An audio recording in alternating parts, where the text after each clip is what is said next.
Unless I've got brain damage, I think we're up. I'll soon tell you when the chats are. Just doing his makeup and hair. I'm a bootneck. Bootnecks are famed for not being the most technologically advanced in the military. There we go. Looks like we're up. I don't do full screen because I don't want us to, I don't want us to look less hideous than we already are. All right, we're up. People are on there and they can see my glorious features and your slightly less glorious features.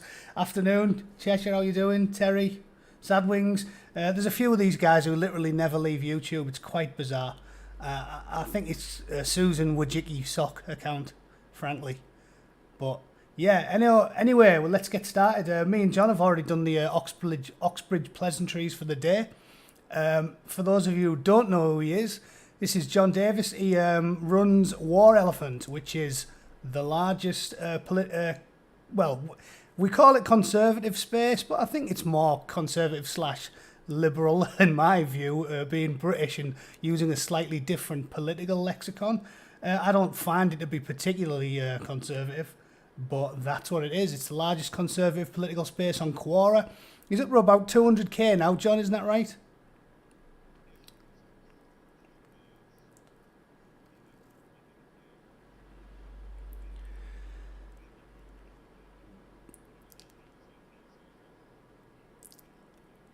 Yeah, it is up there. Quora isn't as big. It's sort of B-list compared to the big ones, isn't it? Like Facebook and Twitter and the like.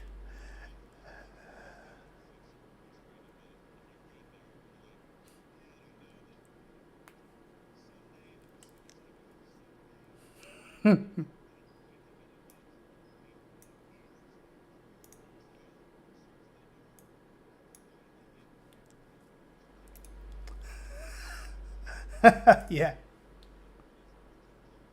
I know. Yeah, well,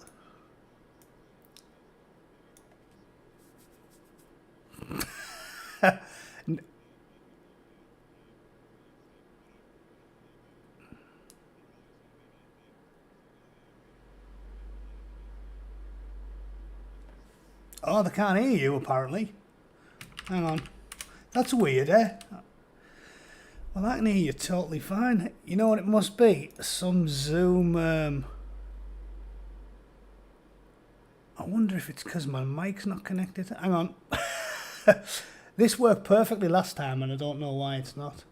Microphone speakers, Yeti Nano. All right. No, me either. That's a problem. This worked fine last time I did this. You're no Spielberg. Yeah, that's right. Let me have a look. Say something now, John. See if that works. How about that? Get that? Oh, my word.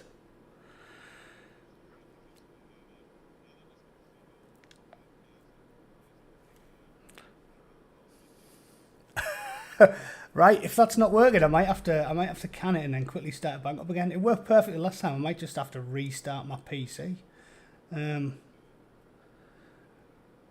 Right, you know the old adage: if it's not working, turn it off and turn it back on again. I think we're gonna have to do that because that's the only thing I can think of. I've got the mics and the speakers set up.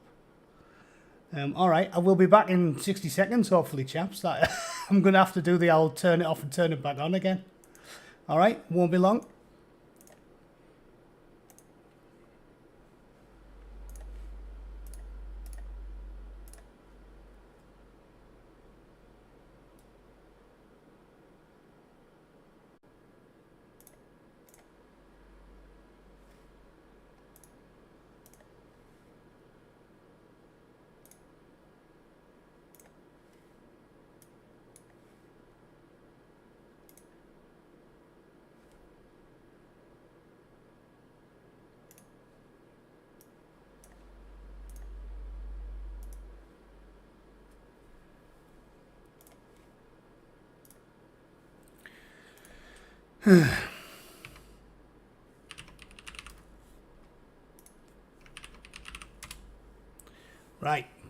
Can you lads hear me?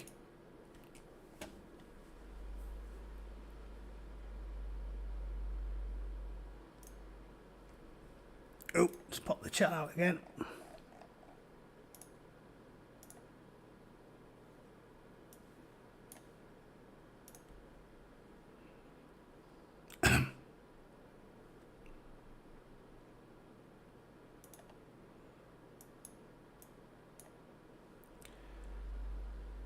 Right, so you've got me. Now we just have to get John back in, and hopefully it'll work. And if it doesn't, I'm all out of ideas, unfortunately. Because as I said, tech, I'm not a tech guru. If you can't hear test sound, select a different speaker. John's in, admit.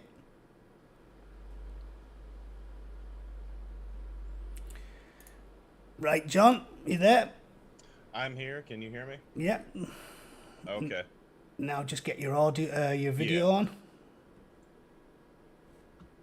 All right. You good? You see me? Yeah, got it. Right, so everything's working. Have we got audio on John's end? Anyone? Yes, yes. Oh, you can hear Hey, there you go. me. Okay, great. See, it is weird that. Turn it on, turn it off again. That works. I know, and it's like you didn't change anything. I didn't change anything, but it's like whatever. We'll just restart everything. All Yeah. the settings same. But yeah. At least if you know you haven't changed anything, you know that when you turn it off and turn it on again, it'll work. So Yeah, right. the system works. Right, so I'll quickly get into it. I'll have to do another quick preamble. John, this is him. Say hello, everyone. Hello, everyone. Yeah, John is the top boy on Quora. He's got his own conservative space called the War Elephant. Not named after an actual war elephant, unfortunately, because they don't use them anymore. Ever since the age of tanks, we got sort of boring and we stopped using them. I don't know. That would make for a really good surprise if they just try to just for like one day, Yeah. give it a try. Nobody'd know what to do. It'd be wonderful. I'm a big fan of war elephants. I'd like to ride one into battle, straddle the battlefield like a mighty colossus. It's just All right. cooler. It's just cooler, isn't it, than a tank? Right. So what I want to do is I want to talk U.S. politics because it's fascinating to me, and John knows loads about it, and that's basically his life. And my channel's sort of 70-30 between the two. I think that's a fair statistic, isn't it? I like to keep toying. It's really weird. I'm an American now, and I've been here for like nearly 7 years, I think. But you do never leave your home of birth behind, really.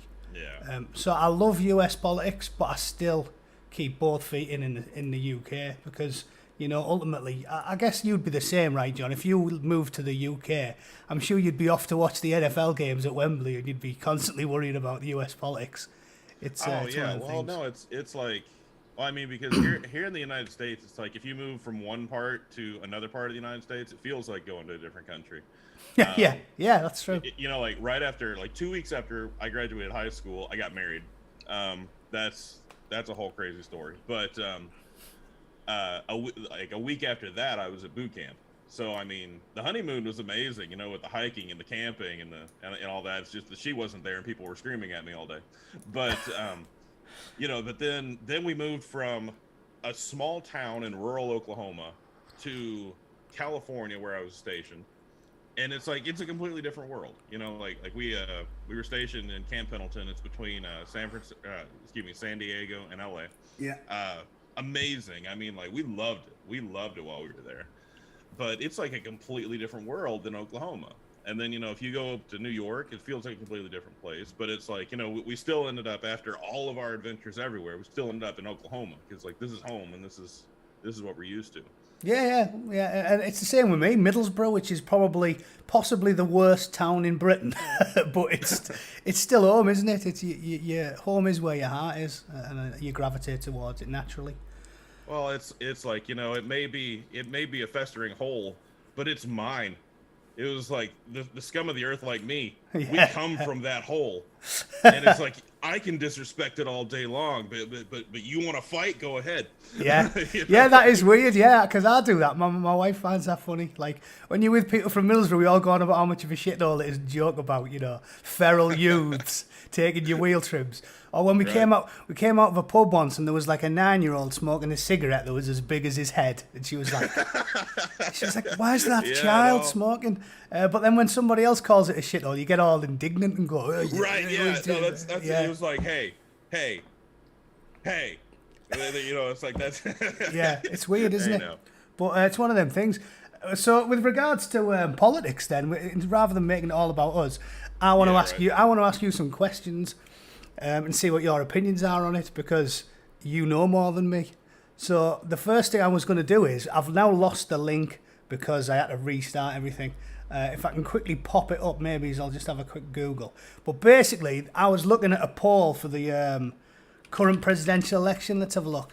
It was the Guardian. I always pick the lefty websites as well because they're going to give you the worst possible outcomes, and I don't like Yeah. to Right. be. No. It's a good habit to like be aware of like what's like I don't know. It feels like if we could have read the terrorists like newsletter, that would have been really helpful. Yeah, For me. ISIS magazine. Yeah. Yeah, it's like the ISIS magazine. What are they saying about the Americans? It But was like, okay, go ahead. so the short version is right. Obviously, you're rooting for Trump. I got Pennsylvania. I've Biden up by 7%. That's a key swing state. I've Yeah. got Wisconsin up by 6 to 7% within the margin of error, and Michigan up by 8, according to the Guardian. So it looks pretty bad for the Donald.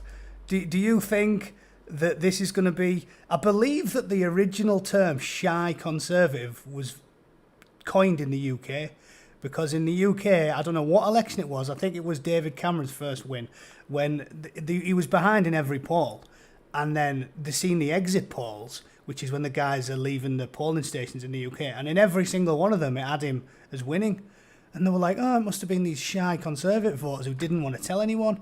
And I'm thinking that phenomenon's going to be even more pronounced now because we've got such divisiveness politically, and the left have got the bit between the teeth, like they're aggressive.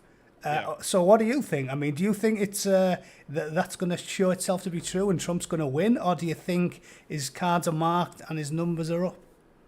Well, I mean, the shy conservative thing, that's a real phenomenon. And I mean, like the conservatives that I deal with the most, it's like they're a real conservatism in America is just so complex. Nobody understands how many different branches of it there really are. Like going back to like Bertrand Russell and all the way back to like where you come from. It's like it goes back a long way with a lot of different branches. And here there's a lot of paleo conservatism. People who just really go back to these roots of if you're a politician, we hate you universally.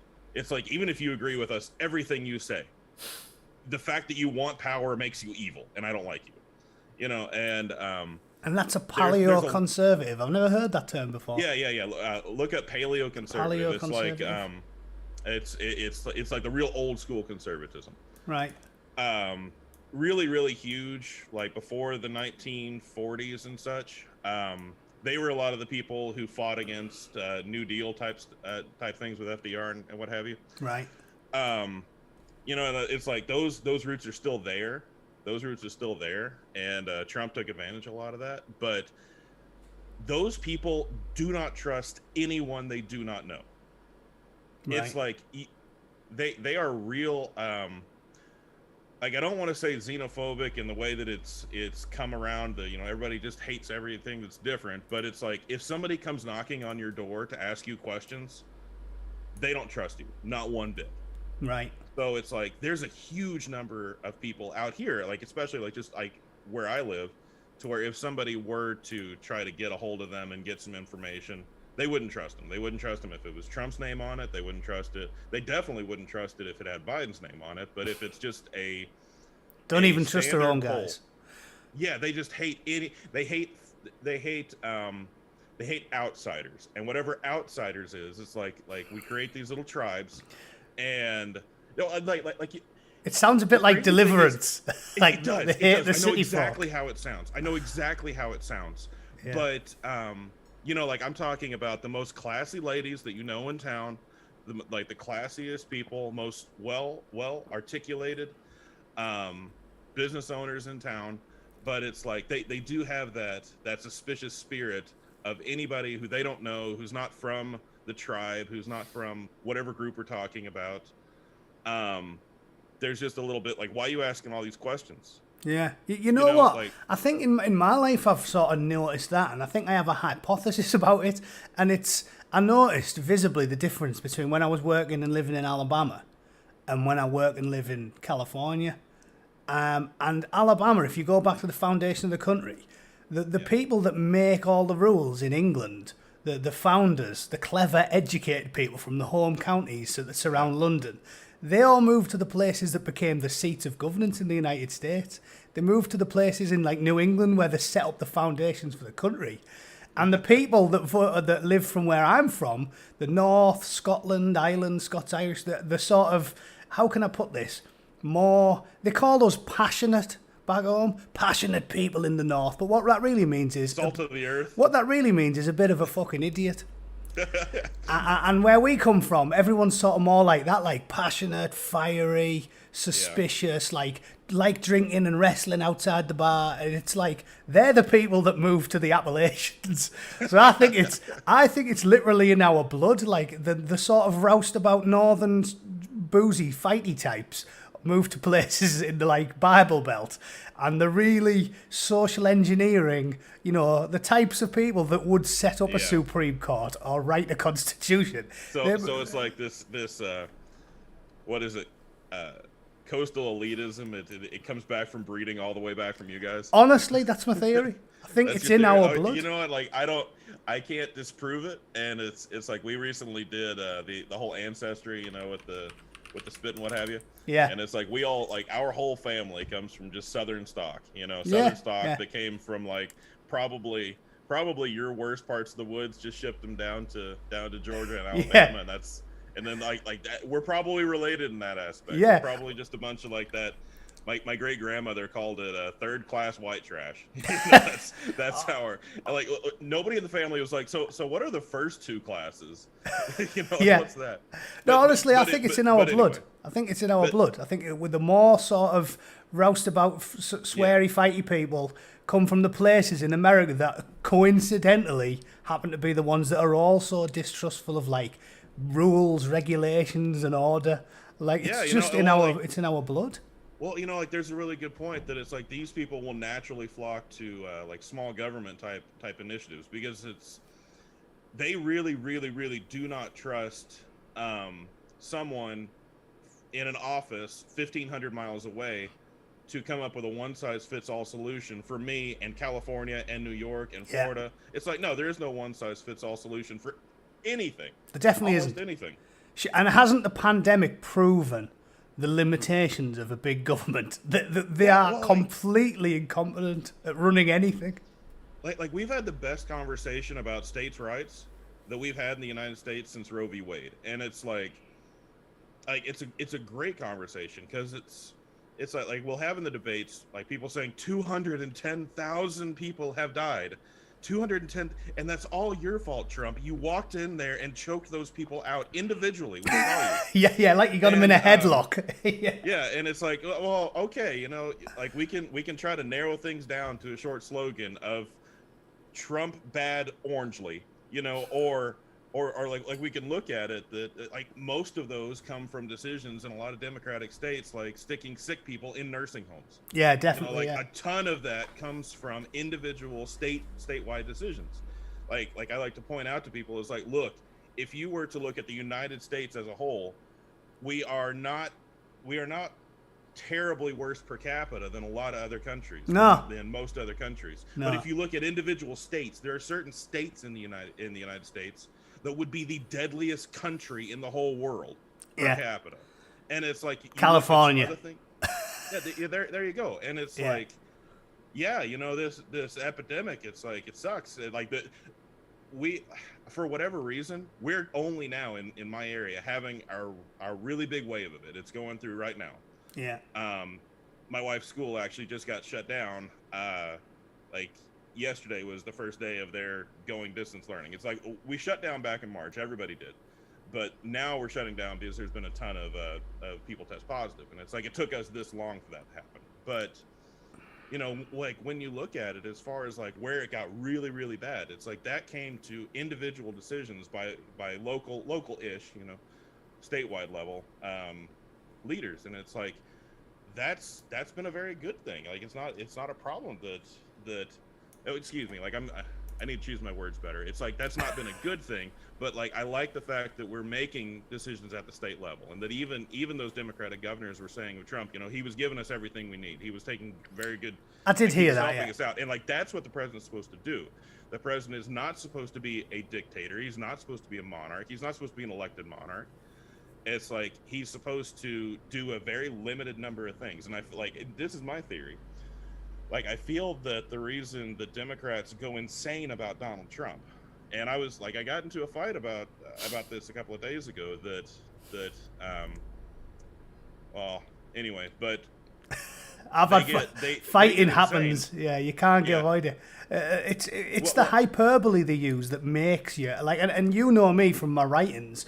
I'm not a hardcore Trump fan, but I constantly find myself having to defend him because they say insanity. Insanity. That's where I started off, yeah. Like, the thing about it, right? The logical part of my brain demands that I defend someone when you're lying outright. And two things that I've been really, really fired up about lately is one, when they keep saying he's in the KKK, he's a racist, he's a pro. And it's like they've repeated that outright lie, that he hasn't denounced white supremacy and he said the KKK were verified people, and it's on video. And in the same press conference he literally says, I am not like talking. Wallace asked him at the 2016 Republican nominations at one of the debates. He asked him that same question point blank, and then 4 years later the same guy asked him the same question. He's done it at least 100 times. And like I said, I shared it in my YouTube channel with the community.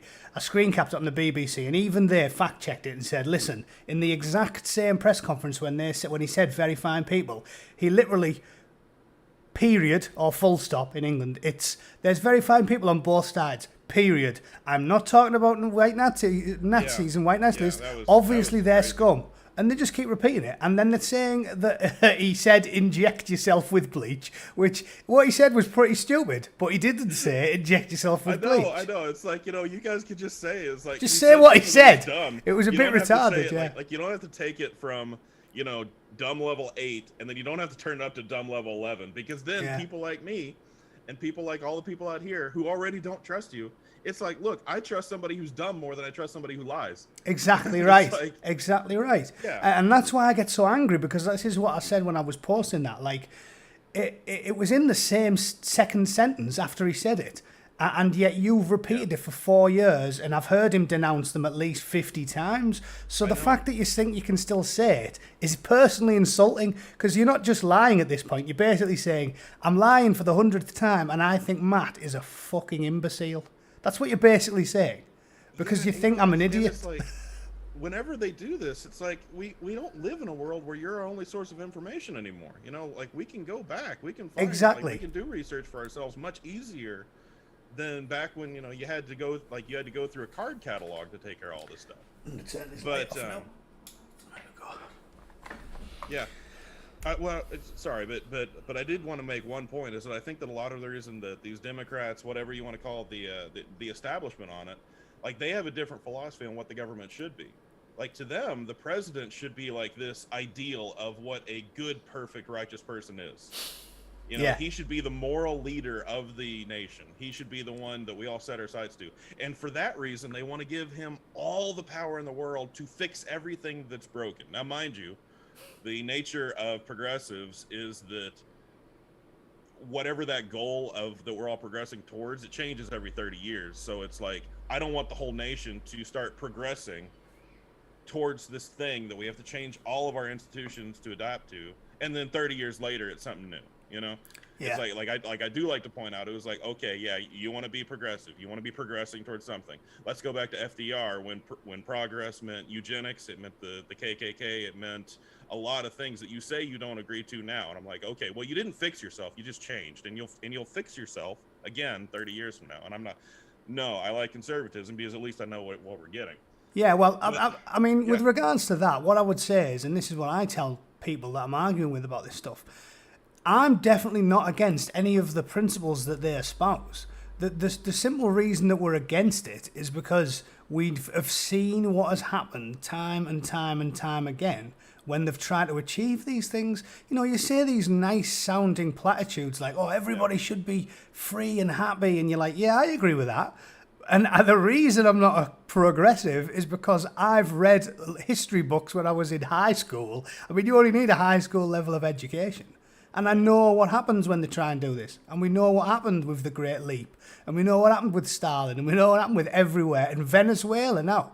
It's like you cause capital flight and people just leave because they go, I'm not working my ass off to give my money to the state to waste incompetently.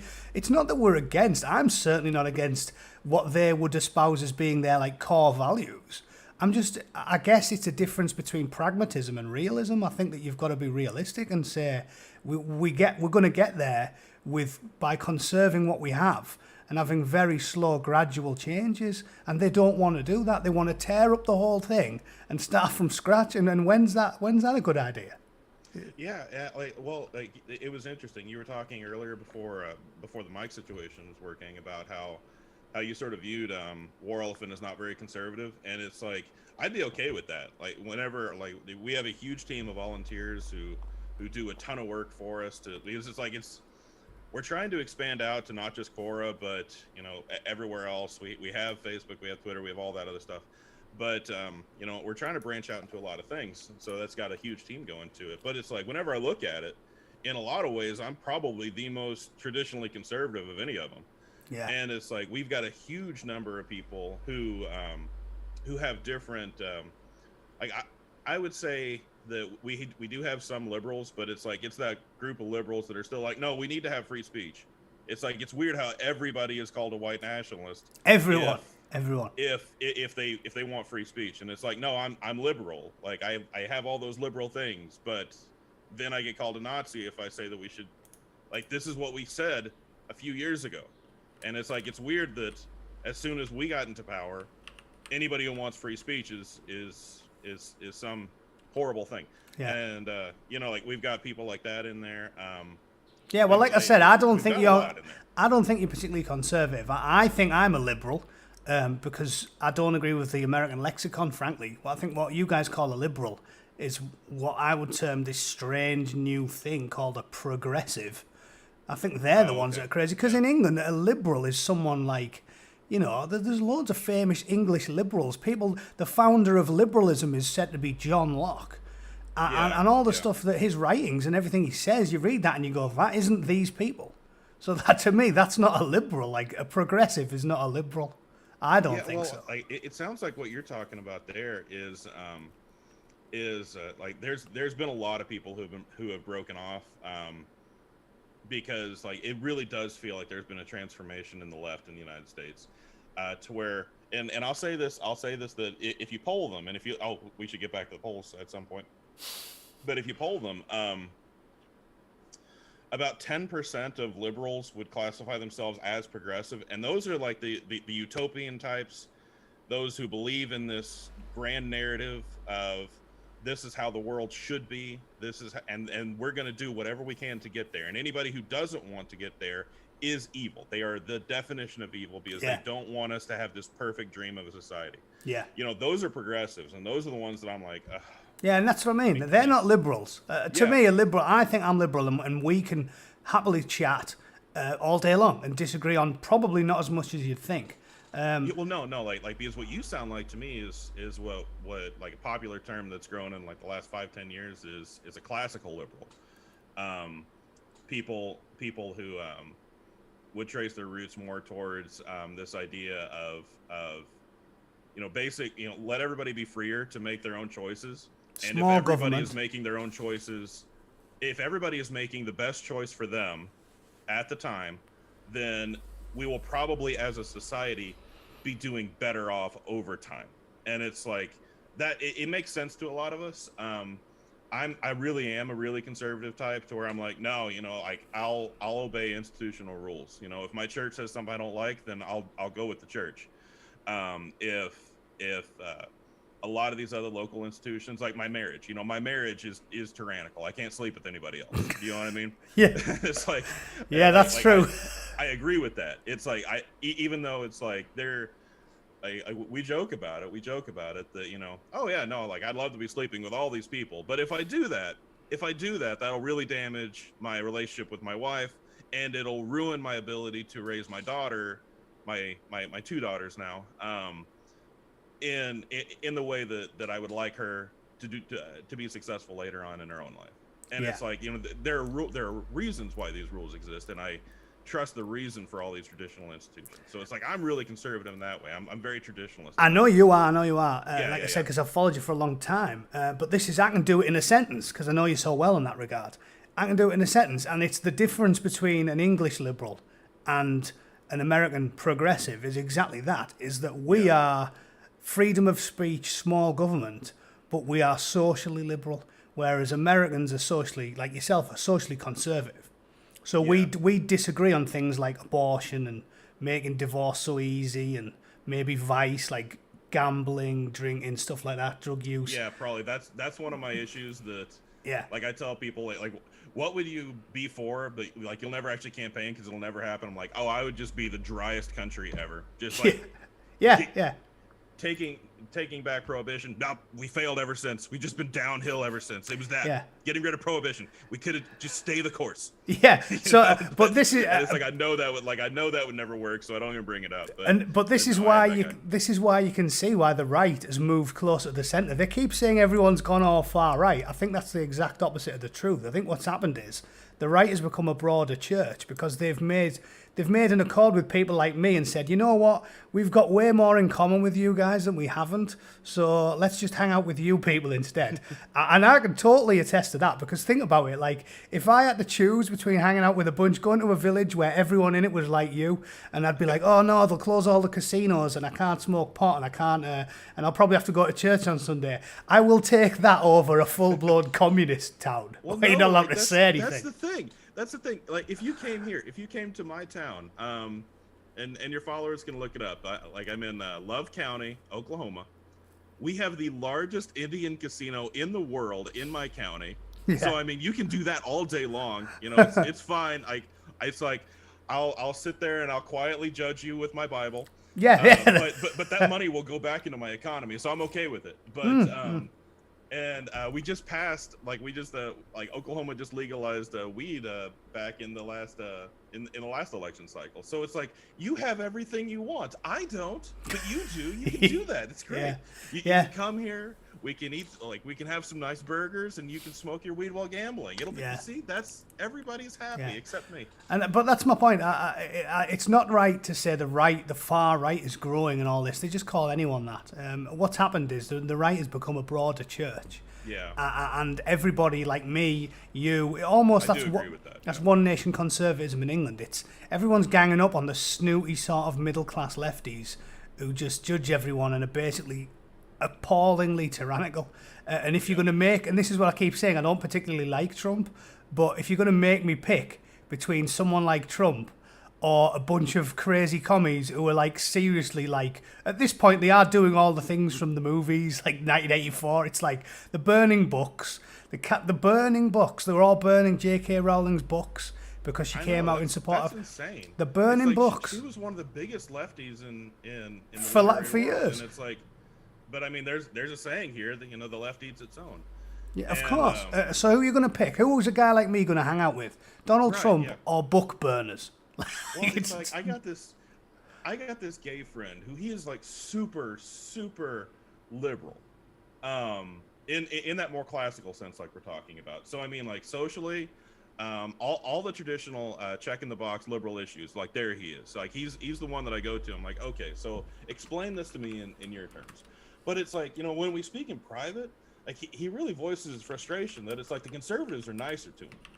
because like the progressive ones, they're the ones who like, no, if you deviate from our mission at all, then you are part of the bad people. You're It's evil. like there's only two types of people in that world. It's like the people who agree with us, everyone else. You know, it's like it really does remind me of whenever I was in Iraq dealing with fundamentalists, and it's like It's people don't terrifying. get, they killed more Muslims, they killed more Muslims than they killed of us, and it's like that's something that people need to get. And so like all my liberal friends are like, you know, I hate it, I disagree with so many of the things you say, but it's like all my conservative friends and family, they're just nicer, they're nicer to us, and I'm like, yeah, but Yeah. and like that's a weird thing that like it's true, and like I really feel like you know, we do have that same thing that if you break up the left, which, you know, like I think that probably, you know, somewhere between 40 and 60% of the country is liberal on some level, but among them only about 10% of the left are these progressives, so they're still a majority. So we were talking about those shy conservatives. I Yeah. wonder how many of those liberals are in that same camp as my friends, that it's like they're getting more and more red pilled by the day because but it's like they're terrified of their other liberal friends, so Yeah. they're quietly coming over to our side. So is that your hope then? But trying to get it back onto what I I was don't really talking have about. hopes. You know, Like I don't really have hopes. I mean, for me it's like I want certain things to happen, but I don't really tie my identity in it. Like I care a whole lot more about if my daughter is getting her G's right, like if she's writing her G's right, than I do about politics. It's like, excuse me, you know, back in 2015, I sort of started talking a lot more about conservative issues, but it really all that I cared about was just writing, okay, well, a lot of people aren't getting our perspectives right. A lot of people aren't understanding it from our point of view. So, I mean, here is that point of view. And I share that point of view, but, you know, like I don't really have a tremendous amount of faith that things are going to go the way that I want them anyway. yeah. So mostly I feel like I'm just a watcher.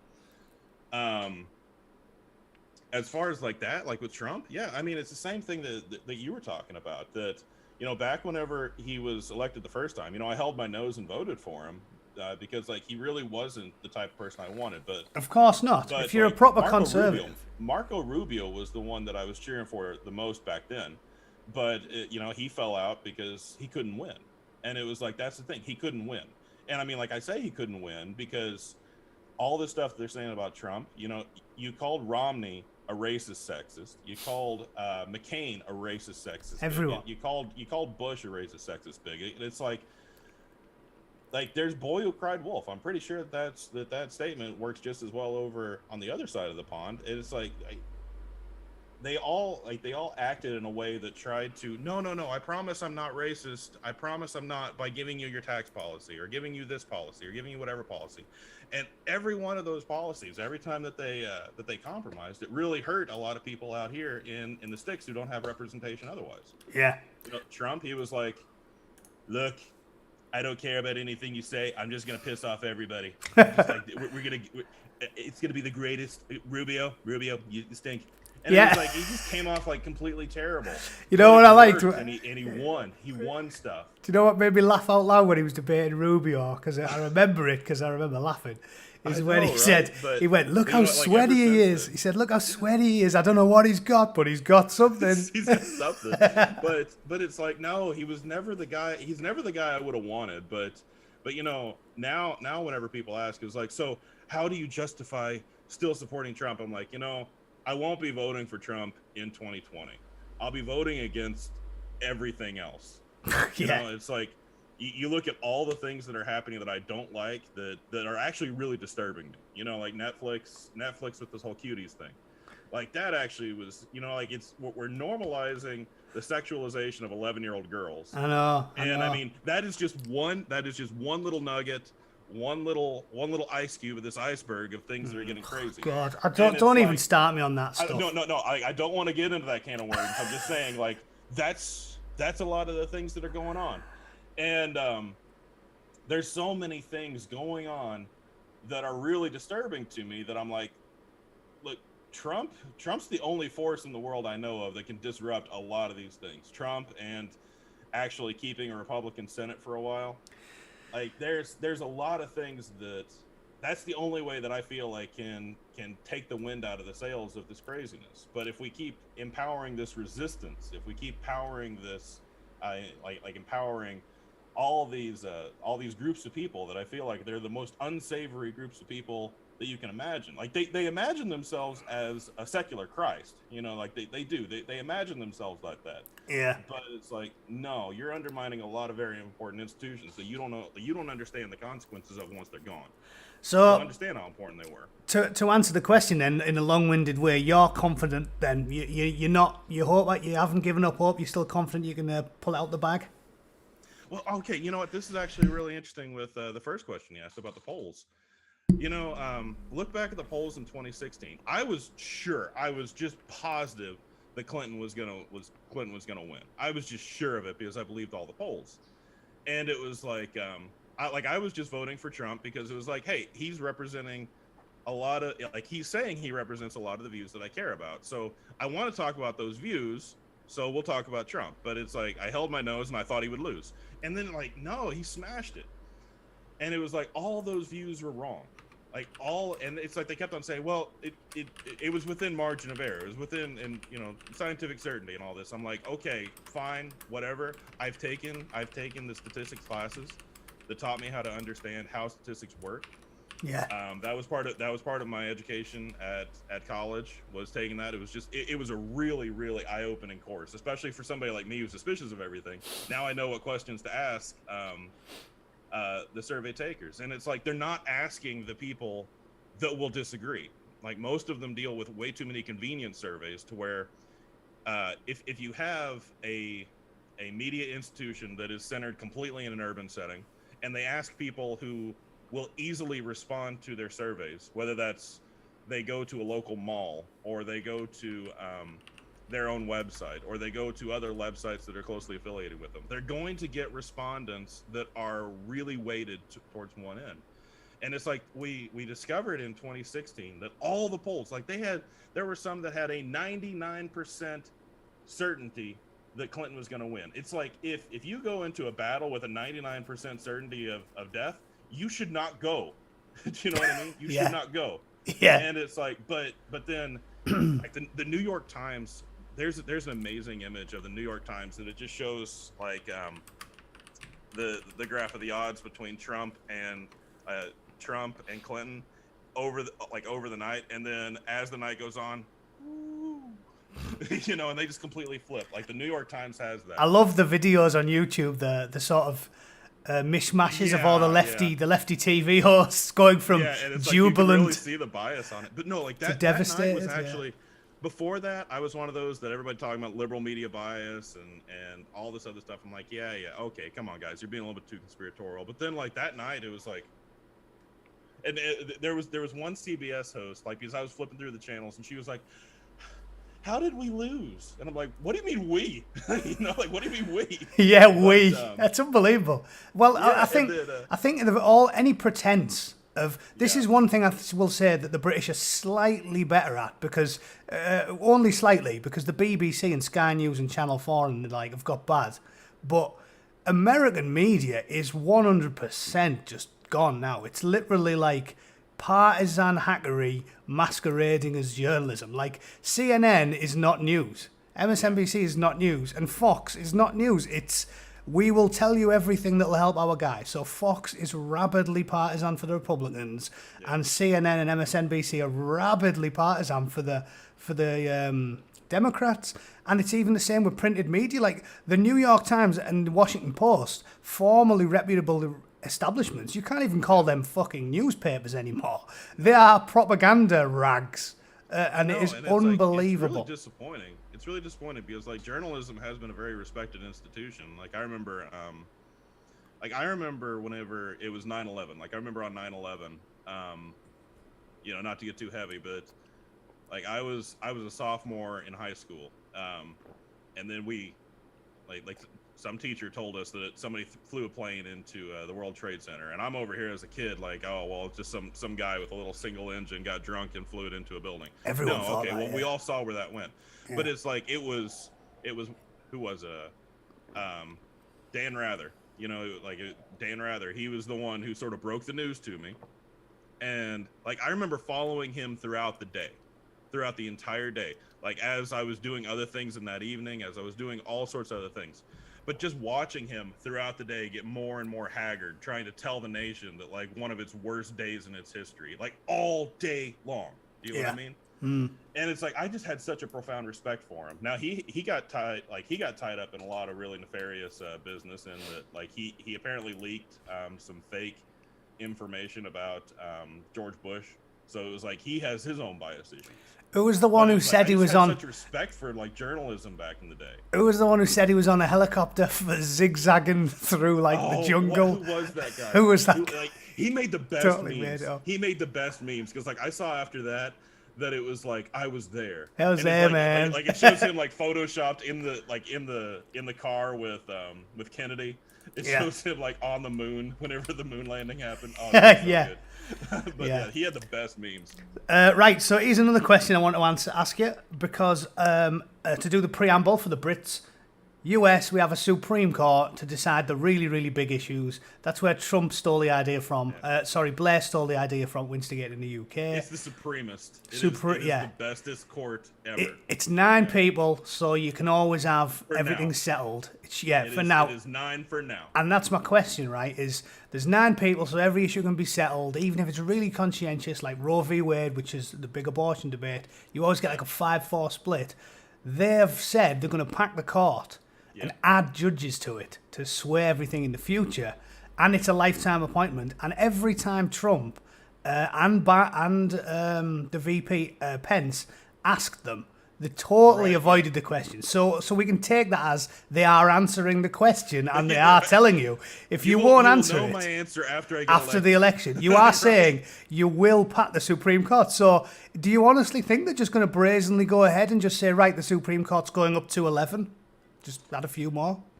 Well, In fact, no, won't they have to, just doing the math, correct me if I'm wrong here, if he's put another one in and that woman gets confirmed, you're going to have 6-3. So won't they have to pack the court and make it 13 to win the votes? Well, like Roe v. Wade is an interesting one, because if you look at the actual record of Roe v. Wade, we might have, just because they're conservative judges, all right, fine, they're conservative judges, but if you look at how they voted in history, like how they've actually delegated with all the different things that the Supreme Court has done, there's probably only about 2 people, maybe 2 people, who would actually vote to overturn Roe v. Wade. Yeah, we had one a couple of years back. I'm not an expert on Supreme Court, but it dealt with something related to Supreme Court and abortion rights. But the actual core issue of abortion, like should abortion be legal, there was only one judge, Clarence Thomas, I think, who was actually saying no, just abortion's bad. Just we shouldn't have abortion. So even the conservative judges are probably not going to vote to overturn it unless some really crazy things happen. I would personally love for Roe v. Wade to be overturned and for Oklahoma to be an abortion-free state. Like, I would love for that to happen, but I don't think it's going to happen. So I have a hypothesis that might cheer you up with regards to this. I think Biden is, from looking at his 47-year career, he is not a communist. He's not far left. He is the most dull, milquetoast, middle-of-the-road career politician arsehole that has ever lived. So I believe that the reason he just doesn't want to answer it... You can tell that when he looks at the camera and he talks to you. Yeah. He talks to you, America. Yeah, it's so retarded. But I honestly think he doesn't want to do it, and he probably won't do it because he's just not a weirdo. But he doesn't want to say he won't do it because it'll upset AOC and the far left, who think any tactic... Who cares about presidents? Who cares about destroying the country? Any tactic's fine. So I think Biden, for all we slag the daft old bastard off, I think he knows that it's a bit of a ridiculous thing to do, and he likes to keep things in semblance of order. So I think he's not going to do it, or he doesn't want to do it, but he doesn't want to say he won't do it because it'll piss off the far left. Like he's been in politics for 47 years. Like, don't tell me he's AOC with no hair.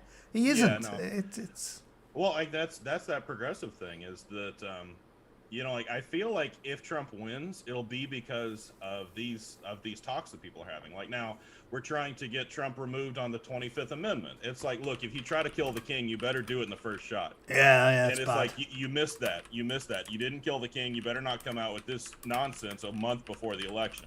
Yeah. Like I feel like that's a stupid move they're trying to do. But like a lot of people think that might be trying to set up for Kamala Harris that they can 25th Amendment. Anyway, like maybe we can get to that. But no, like they're trying so many things. Like there's packing the courts, and then there's also talking about creating 2 new states.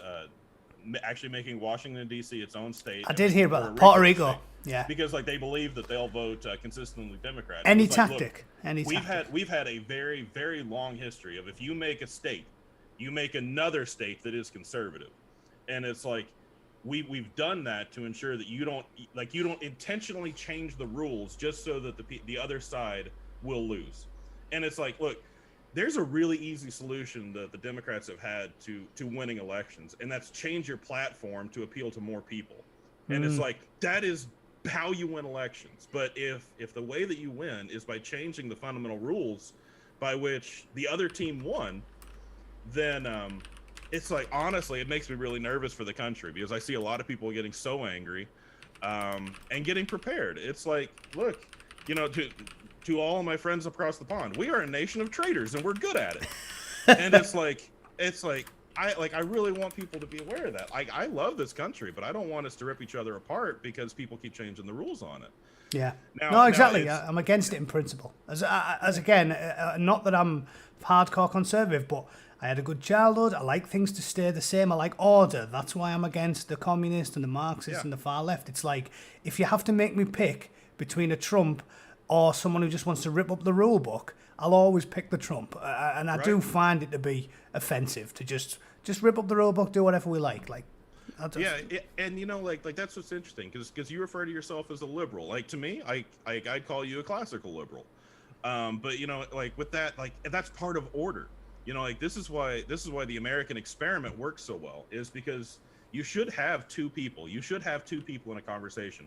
One person who cares very, very much about maintaining order, making sure that the things that did work continue to work. And then you should have somebody who's saying, yeah, but there's these groups of people who just aren't like they're not part of that structure. They're not being taken care of. They're not, like, whatever it is, they can't start at the bottom and raise themselves up top. Like that story of like the rags to riches American story. Yeah. That's been what drove, like that's been that story that has drawn the best people from around the world for our entire history, is this idea that you can come into America with nothing in your pockets and then become a filthy rich millionaire. Yeah. It's like 50% of the Fortune 500 companies in America were started by immigrants, or they are the children of immigrants, and it's like that says something. Oh, look! It's like that's a good thing. Look at the data regarding this patriarchy nonsense. I read that Asian women. Again, the data always proves the far left wrong. You can't make an honest man into a liar, and we've got the data on our side. And it's like that apparently Asian women make more money than white men in America per capita. It's pretty clear. Like Asian women and Asian men make more money than white men. Yeah. So how can you tell me that America's some sort of racist patriarchy? It's a meritocracy. That whole thing's been they've chiseled away at it over the decades. But ultimately, it is still a meritocracy. If Asian women are routinely earning more money than white men, surely that is a knockout blow for the argument that America's a racist patriarchy. Like, it doesn't make sense. Well, here, I'll give you an argument that a lot of conservatives won't. Like, I do kind of think that there is something to privilege arguments, like whenever they talk about privilege. And it comes from me being and living in this part of the country. Like, whenever I hear people talk about white privilege or male privilege or whatever have you, like, I always called it complete BS until I went to New York City. And then I'm telling you, like if you were to come across my town, you'd see poor whites, poor Mexicans, poor blacks, poor Hispanics. You'd see all the poverty. So like I always called it bunk. But then I go to New York, and it was like I've never seen a more segregated place in my life. You know, like we were just, you know, tourists. There was actually a Quora meetup, and I got to meet a lot of the other top writers for the first time. Yeah. But then like my wife and I was like, you know, I'm not going to New York and not taking her. She's never been there either. That's amazing. As we were walking around exploring Manhattan, she wanted to go to this gourmet, really famous cookie shop, you know, because that's how we're gonna, you know, do whatever. I'm not gonna get gripey about husband annoyance, but it's like as we were sitting there was nothing but whites and Asians. Yeah. Like in this really ritzy part of Manhattan. Yeah. And it's like this is why. And it's like there's a really interesting study that was done by I think for one of the universities over either Virginia, North Carolina, I can't remember, but what they did was that they actually drew a map using the census data from 2010 that put a dot for, like, it was a color-coded race map of the entire... I've seen it. Yeah. Yeah. Go, like, look at New York City. Yeah. Like, same one for California as well, for LA, and it's Los Angeles is like, it's mad. Los Angeles, LA, a lot of these very liberal places, you will never see a clearer definition of segregation than looking at the racial dot map in the liberal of cities. The boroughs of New York. Yeah. And it's like, you can see, like, it's almost like a street will change from white to black, or from Asian to Hispanic. When I seen that LA one, I said to my missus, America's not a melting pot. It's more like a packed lunchbox where everything's wrapped in shrink wrap. Google Marietta, Oklahoma, and you will see a melting pot. It's like I could point across the street to my Mexican neighbor. Yeah. I could point across the street to my other Mexican neighbor. I could point just down the street to my black neighbor, and all of us are from different income classes. And it's like I am like 90% certain at least one of them is illegal. But it's like they're actually neighbors. You know, like our kids play together. Totally, yeah. And it's like it's the property. Like it's all the these property. conservative places are places that actually experience diversity. So like whenever we get back to that privilege thing, I'm like, you know, I feel that like a lot of these liberals are seeing something real.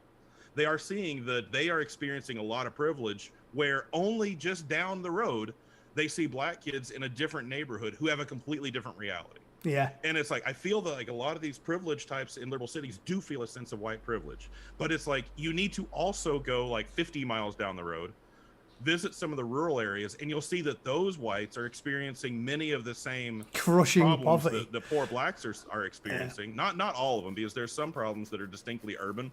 Yeah. But a lot of the same policies from back in the day, whether it's like New Deal, Great Society policies, a lot of those same programs, you know, trying to lift up people, have been what has been holding people back and making them dependent on the government. And it's like that's a cycle that just it takes out whole generations and causes a lot of this generational breakdown. So it's like if you guys would just keep driving, you'll see that a lot of the Appalachian types, a lot of like the poor rural areas, they're experiencing the same types of situations that your poor blacks are experiencing.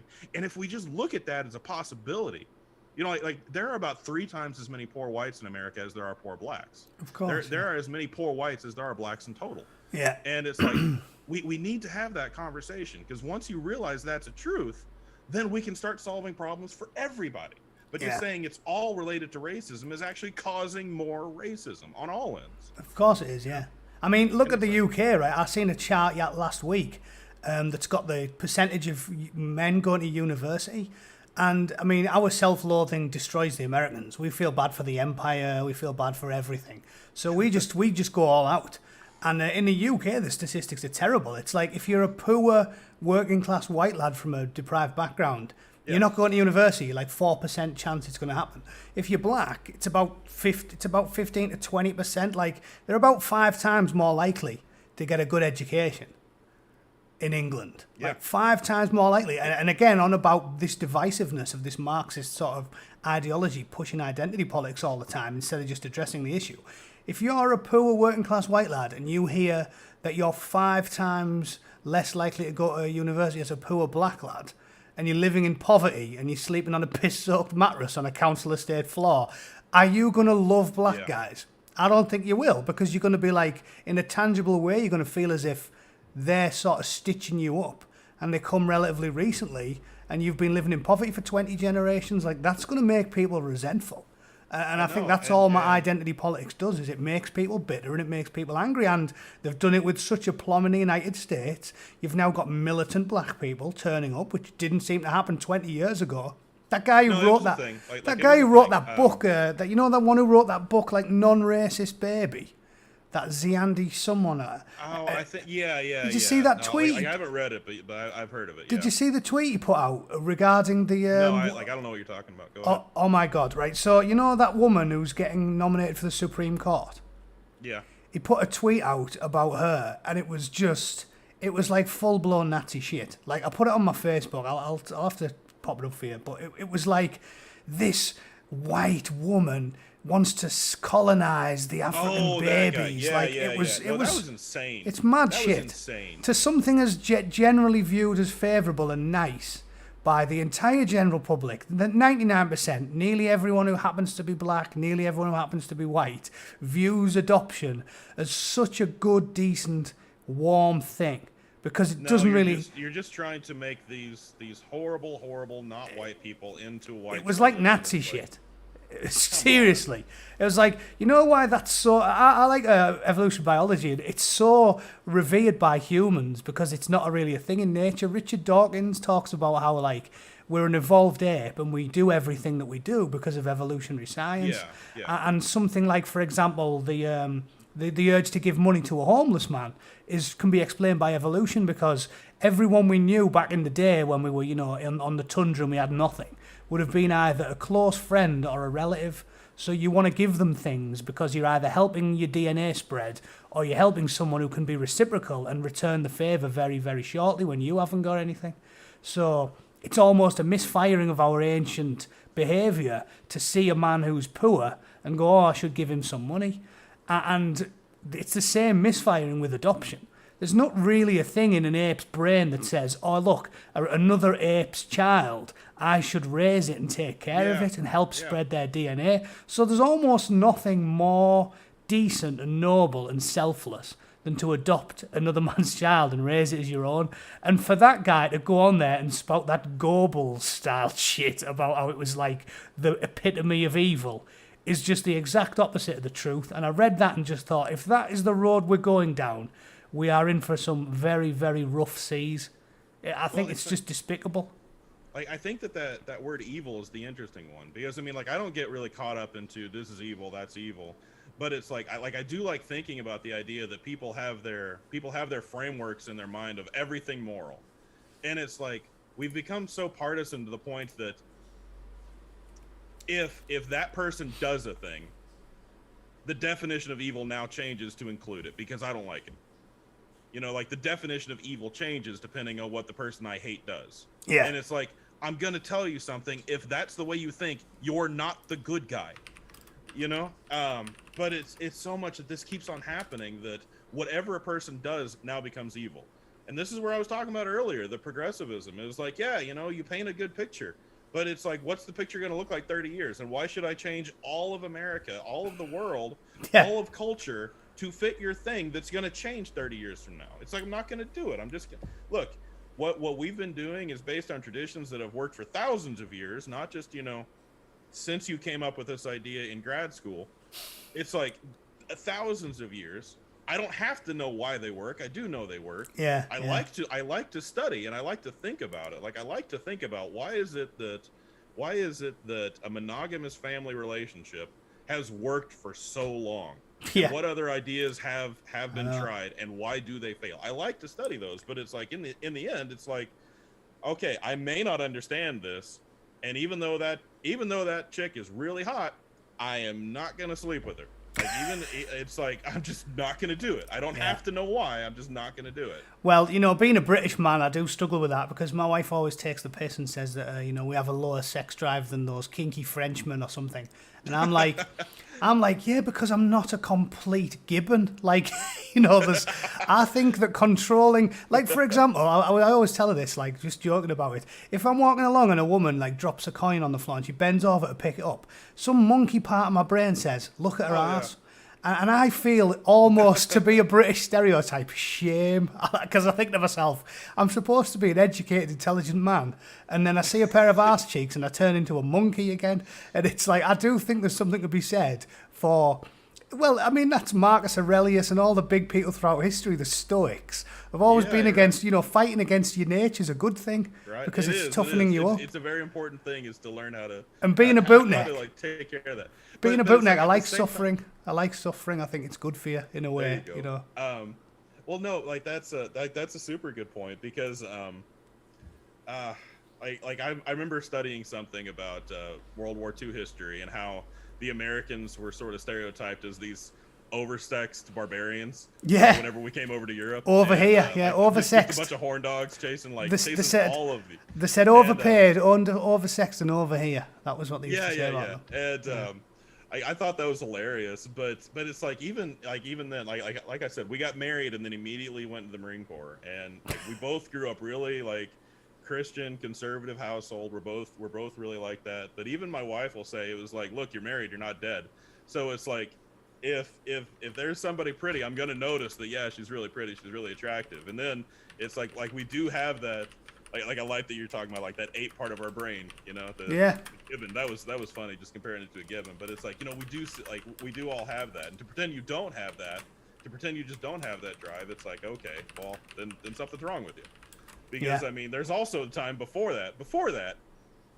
traditional marriage evolved, we were basically everybody had harems. That's the way it worked, is that the most barbaric of the men, the warlord, all the other ones, the warlord.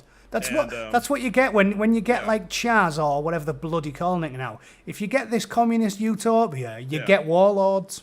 Because when you get law and order vanish, might makes right. And I'm like, listen, you idiot, you lefty, rolling around in a piss-soaked utopia that's on fire. Like, how progressive and feminist do you think it's going to be when there's no police force and a young woman gets her purse snatched and she has to go to the local warlord and he says, I'll get your purse back if you blow me? Because that's what you're going to end up with. No, it's like... That's not feminist, is it? I've been a huge critic of like everything dealing with the sexual revolution and all this stuff on that end. It's like, look, you talk about freedom, I'll give you that one.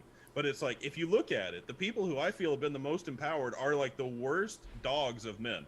Yeah, because it's like now it's like for me to have sex, I had to, one, not have sex ever before that. And then I had to say, look, I will tie my entire destiny to your success and the success of your children. Yeah. It's like, just allow me to work hard for you and you alone, and then you'll have sex with me. And it's like, I'm sorry, that's a really cynical view of Christian marriage, but it's like, there you go. Yeah. But it's like, that system I feel worked. But now it's like a guy's like, all he has to do is practice game and he can have sex for at least one night. And then the next night, he just completely dumps the girl. Now she has a horrible view of men. And it's like, that guy does it to like 40 women in the course of a year. And it's like, no wonder there's so many feminists who hate men. Oh, God. Because that one guy has pissed off 40 girls a year. You know what you've reminded me? There's a term for it now. And I don't know what I think it's called, like woke fishing or something. They have like catfishing and all these different terms now. Oh, no. There's one called woke fishing, I think it's called, and they say that what you do is woke fishing. You go on Tinder and you pretend that you're super woke, and then and it's on Reddit. There's all these guys who go out there and they hold like a fuck Trump sign and they're like fuck Trump, and then all the purple-haired women come over, and the next thing he's banging all these chicks, and he's like, and then he puts his MAGA hat on afterwards. I'm like, that's shocking. I am sure that there is no greater sexual predator than a guy wearing a "This is a feminist" T-shirt. Exactly. This is what a feminist looks like. Definitely. I'm sure that there's no greater sexual predator. I keep saying that. There's a really good story going around about this type of cuttlefish, and like cuttlefish are neat because they're like squids. Douglas Murray coined that. Yeah, there you go. Yeah, Douglas book. Murray's example. Yeah. Like I heard it from other people, and then I read Murray's book, The Madness of the Crowds, and like he had that example too. Yeah. And like the cuttlefish, what he'll do is that some of them, they can change the pattern of their skin. They can change it to look like other things. And they'll adopt a pattern of females, and they'll try to make themselves look like females whenever there's a male around. Yeah. And then they'll swim right next to the girl and spend some time with her. But it's neat. You can actually see pictures that on the left, the fish looks like a girl, but on the right he looks like a male. Yeah. And so he's like playing both sides to where like the other male doesn't recognize him as another male. And then whenever like he gets in close enough, he does his thing and then he scuttles off. And I'm like, no, that is exactly what's going on in all these places. But it's like, you know, the traditional way. Like I feel like it's sad that, you know, that guy can ruin the like ruin how these women view men for like hundreds of women forever. Yeah, but me, I get to impact one woman. It's like I get to positively impact one woman ever. And it's like that's it. I can tell my daughter is like, you know, this is what you need to look for in a guy. And then she'll go 18 and she has to be liberated, and I'm terrified of that. Yeah, I've wrote about on Quora. I was like, girls, if you go on a date and a man describes himself as a male feminist, just go in the opposite direction. Like, run. check your drink for pills and run away, because he's probably got someone chained up in his cellar. Right, so back to politics. One other thing I did want to ask you about. So I wanted to ask about the Supreme Court. I wanted to do the whole debates thing. I did want to talk about how do you think that the turnout's going to be bad? And why do you think Trump's so concerned about mail-in votes? Do you think that's actually a problem, or do you think he's just trying to come up with an excuse in case he loses? Well, no, I think the actual issue is that, like, what if he wins by a landslide? Let's just say that as a hypothetical. What if he wins by a landslide? Well, with mail-in voting, you have several issues that we could have people say, well, but all the votes aren't in. All the votes aren't in. So we won't know if he won for a month, you know, because we can't vote in person. We can protest in person. You know, we can do all those in person. We can do all these things. We can go to watch parties for the debates in person, but we can't vote in person. You know, we have to, like, everyone must mail in vote. So what if all of them aren't in? We were depending on the Supreme Court to decide if it happened. We were depending on the Supreme Court to decide if, okay, we're not going to wait a month. The election is over. Yeah. And now that Ruth Bader Ginsburg died, that plan went up in smoke, because like that was the thing, is that they were going to have, if Trump won like by a landslide, even if he won by a landslide, they could just say, well, the votes aren't all in. You know, we have to contest the vote. So that was one issue. The second issue is that, you know, like, we're not really against absentee balloting. Like, I don't think he is. I don't think Trump or any of us are really against the idea of absentee balloting. What people are against are two measures that one, you have balloting that it doesn't just go out to active voters. It goes out to everyone, everywhere. Like, people trying to push sending an absentee ballot to literally everyone. That's an issue for the second reason. The second reason is having no proof of who it is, like not even asking for a signature to verify that vote belongs to the person it says it does. Yeah. Conservatives have always been very concerned with election fraud. It's like, I'm sorry, but vote early, vote often. That was a campaign done by a Democrat years like early in the last century, I believe. Might have been in the 1800s, but it was this idea of voting by absentee ballot and then going again and voting in person. And like that was a Democratic. It was almost a joke said by the person running, and it's like that suspicion that there's going to be election fraud is something that's shown up in small ways all over the country. Like, it just came out again in Texas. There was another one. There was a group of veterans who were apparently voting for Trump, who theirs got thrown out, like their absentee ballot got thrown out. There's so many small examples of election fraud that it makes us very, very concerned. Right. And that's why we keep asking for voter ID. We want some form of voter ID. And like, I get that, you know, there are like a lot of people in the military, you know, like I had to do like absentee balloting. I think that's a non-argument, frankly. I think that should serve as a form of very, very easy IQ test. And if you're too stupid to get an ID, you shouldn't be allowed to vote. You're a moron. Yeah, well, like, I'm over here now that it's like every single app I open, every single thing I do is trying to make sure I register to vote. I'm like, you know, if you need this much help to vote, maybe you should question if you're ready to. Yeah. You know, I was the person who I didn't vote until I was like old into my 20s before I ever voted, because I didn't feel I was informed enough.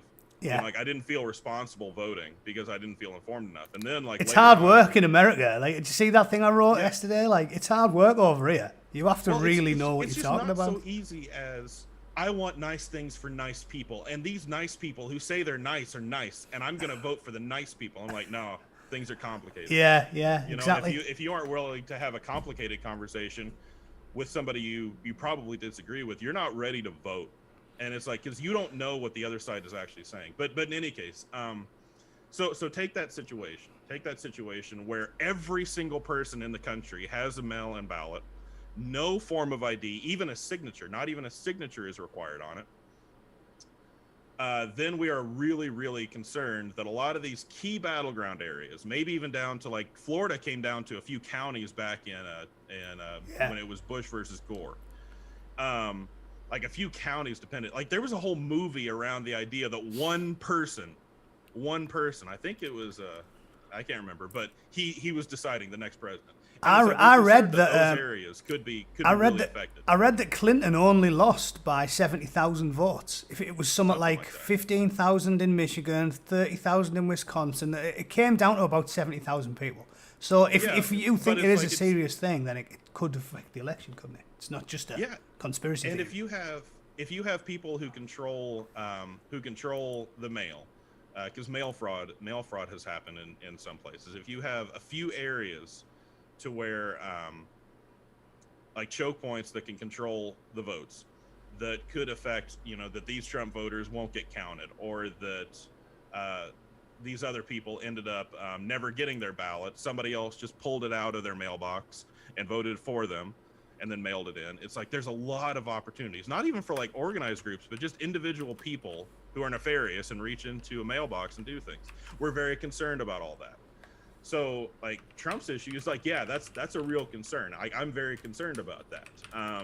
That if like let's say that he does win by a landslide, that it'll be contested. Then it would have gone to the Supreme Court, and now that's looking like that tactic won't work. But yeah, because I mean, like you notice that we stopped having a lot of those debates about the mail-in ballots. We stopped having that, isn't that? It's like a lot of your friends on Facebook are still talking about it. Yeah. But like as far as the national narrative, the media, like we stopped talking about it as soon as Ruth Bader Ginsburg died. Yeah, interesting. I think that was all the big. There was like only big four I really want to ask you where I'm not that clued in on it. But the short version is that then. was a good conversation. Yeah. So the short version is then you think Trump's definitely in with a shot, despite what the media says. You do think there is some small amount of mail fraud that could deflect the election, as well. My honest guess on Trump is that I have no clue. It's like last time I was sure Clinton was going to win. This time it's like I see all the polls saying that Biden's going to win. I'm like, yeah, I don't trust the polls because you don't ask the right people. As far as like a lot of this fraud issues, that's really concerning, but I have no clue. Judging by the people out here, it's like, yeah, you know, like they would eat, like a lot of people out here are the same way as me. It's like, look, I kind of didn't like Trump in the beginning. He doesn't really seem like the nicest person, but it's like compared to how crazy the left is getting, I'll crawl through glass to get to him. You know what I mean? But I remain convinced that he still could win it, no matter what they say, because I feel like he could win it, but actually predicting, you know, who will, and like really my concern isn't even as much the president. My real concern is the Senate. Because it's like my ideal, like I was thinking about what would my ideal be. My ideal might be if Biden wins, but the Senate is completely red. Like the Senate just makes sure that he can't get anything done. Yeah. It was like that would have been like, because I'm the type of person that if nothing's happening, that's good. Yeah, well, that's conservatism of a way, isn't it? Right? You're keeping things the same. Conservatism of a way, but you know, like I don't really think that.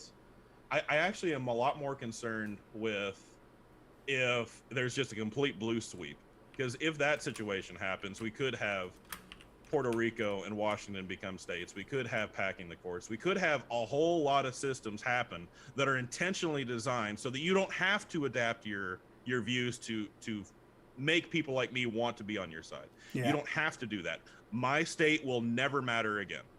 And it's like that's the sort of thing that if you do that, you'll have people who get very violent. And it's like I've fought against radicalization in America for a very long time. I've been writing about how we don't need to go this route, but it's like people, when they get hopeless, they get dangerous. And I feel very nervous. Like, I wish that these guys wouldn't talk about all these tactics, because it's like, we are a very, very quiet people. We want to be left alone. But whenever the people who want to be left alone get angry, they are the most, like, they will be terrifying. Yeah. You know? Yeah. The dog that barks the least is the scariest one when it kicks off, and I think I agree with you. You thought that we were resisting you by voting a different way and by saying our opinions, but it's like, no, you don't know how bad it'll get.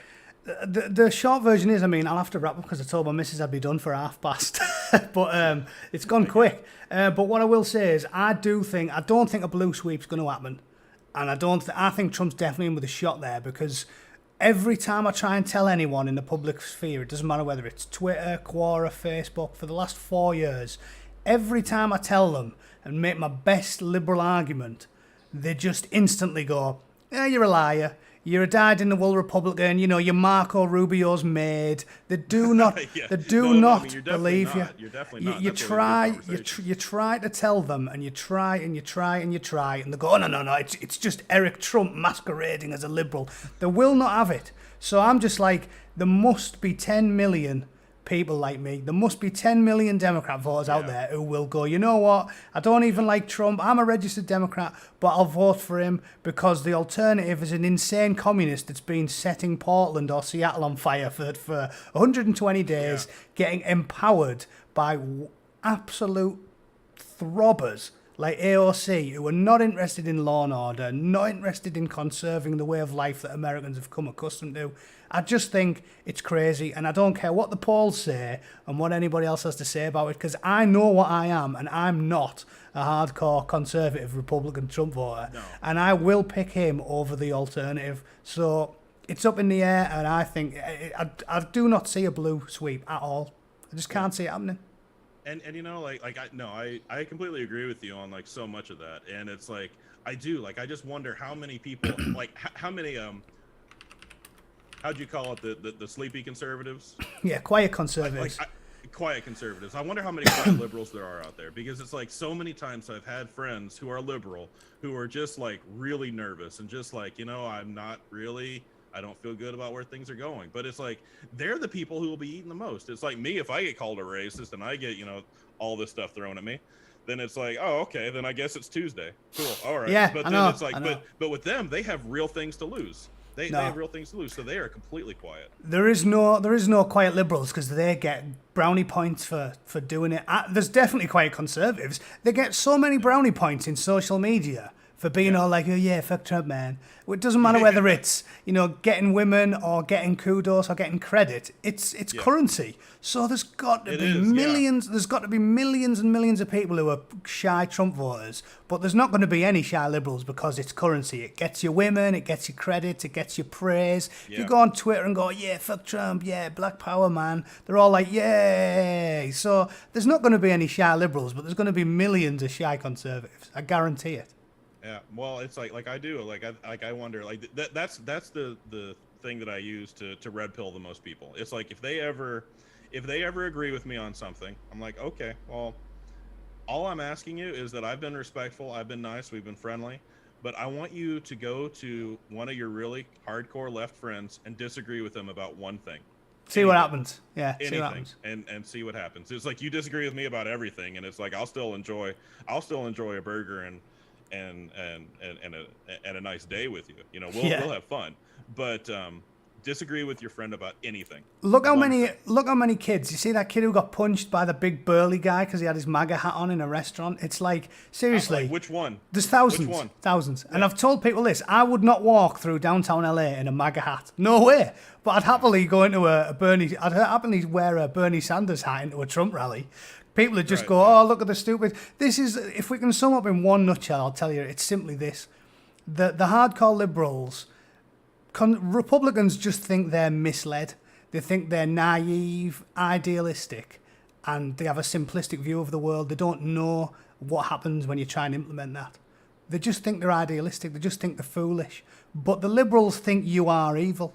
They think you're a bad person, you hate everyone, and you just fueled by spite and bigotry, and it's like, of course they're going to be the violent ones. You just think the left are silly. Well, if you think that I am actually the definition of evil, you better fight me. You should kill.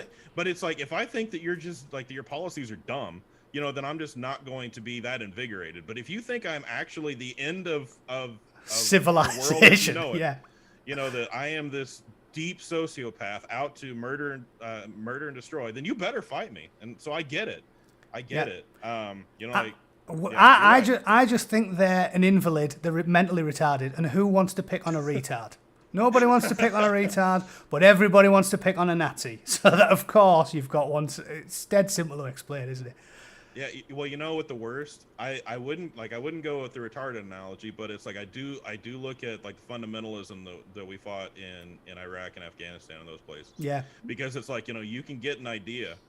You can get an idea in your head, and it can be the type of idea that changes all your other ideas. It can be the type of idea that changes the way you look at everybody else, everything else. And it's like, anybody who doesn't have that idea is the enemy.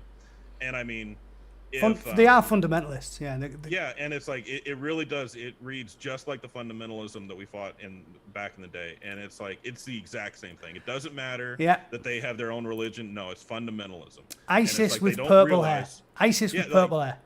Yeah. There you go. Well, like, they don't realize, no, you're fundamentalists. You are. You act just like fundamentalists, except that I'm gonna steal that, like, just with purple hair. Yeah, woke ISIS. Instead of turbans, they wear purple hair and have nose piercings. But right. Well, it's like Hitler thought he was a good guy too. I'm just saying, he thought he was a good guy. Yeah. Anyway, right, mate, I'm gonna have to do one. But thanks to everyone who's hung around and watched that. I've got stuff on with the missus. Be sure to check out War Elephant. You have got a YouTube channel now, and it's going to grow, I'm sure. If you can just get... Yeah, well, we do. We have it. Hopefully, like, you can link that in the description. I just want to thank everybody for having me. I love, getting to, as a trader, I love getting to visit, with all of my friends across the sea. There's so many things that like, there's so many great things about America that, like, we can only trace ourselves to our traditions that we brought over from England. We're related. Parts, and like I love getting to visit with a lot of the Brits. But so thank you guys for having us. Thank you for giving me this time to talk, and like, thank you for a great conversation, man. I love when we have a good conversation. It went really quickly. We'll do it again soon. But check John's channel out. I'll link it in the description, and I will see you guys tomorrow for my BBC News Roundup. Thanks for watching, John. We'll do it again soon because that went really quick. Oh, yeah, this was good. We'll have to do this again. Thanks, mate. See you later.